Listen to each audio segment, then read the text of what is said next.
To replace the batteries on a battery motor, first step is you detach the battery wand from the battery motor itself with this little clip.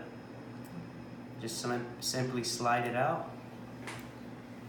Then you take the battery wand, remove the end piece right here just by screwing it loosely. And it pops off as so. Take your old batteries out.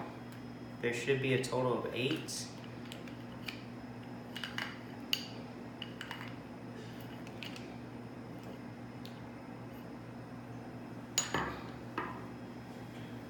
And then with your new batteries, make sure you have 8 rechargeable batteries. You place them in as so.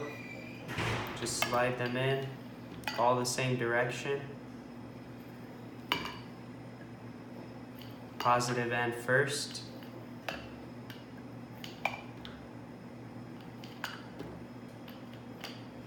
And then you simply slide your cap back on, screw it back so it's nice and sturdy.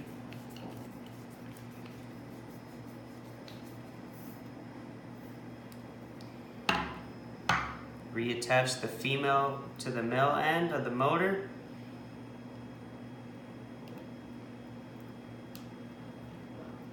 And that's how you replace the batteries on a battery Somfy motor.